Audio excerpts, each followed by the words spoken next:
Hello. I want to chat about a really tough topic today: humane euthanasia.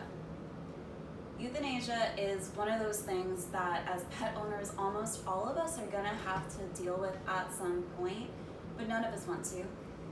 So, why? Why do we have to even talk about this?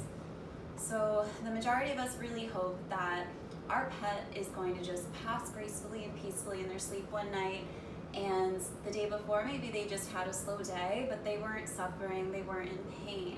That is something we of course all hope for, but in reality, the majority of pets don't pass that way, unfortunately. So what I want you to realize is euthanasia is not a selfish thing. As caregivers, we put so much weight on this decision, as we should, but we also blame ourselves. We tend to think, wow, I'm killing my pet, and that is 100% not true. That's not what's happening.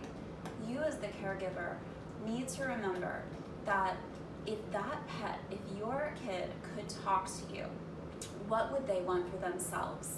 Are they having days where they can't eat, they can't drink, they can't go for a walk or do the things that they love that makes them enjoy the day?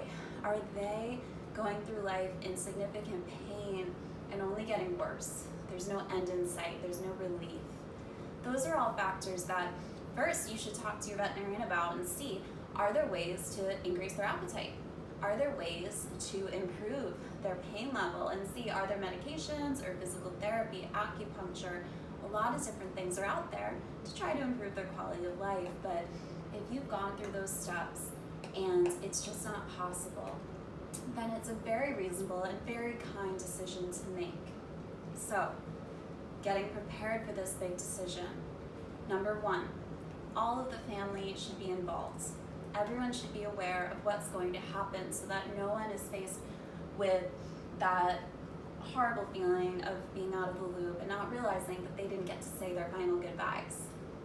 Two, if you're able, I would really stress that being there with your pet, at least to say goodbye, ideally to have them be calm and believe that nothing's going wrong, they aren't anxious or searching for you, can be really helpful.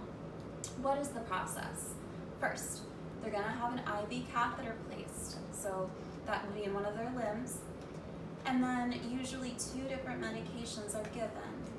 The first is an anesthesia drug that we use to relax them, slow down their breathing, relax their muscles, cause them to feel a little bit drunk, feel a little bit dissociated from what's going on, so they aren't painful at that point. Hopefully they're just starting to relax. The second medication is used to ultimately stop the heart.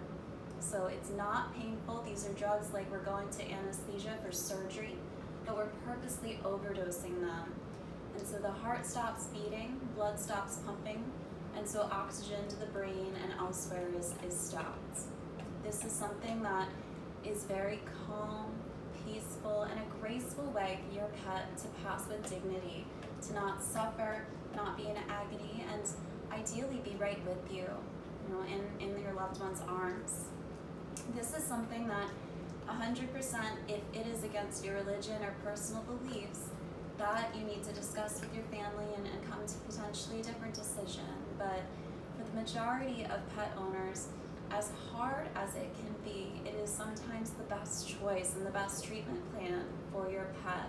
So please, if you are stuck in a spot where you don't think your pet is enjoying life anymore and there haven't been any strides in the right direction, talk to your veterinarian about this and see if it's the right choice for you.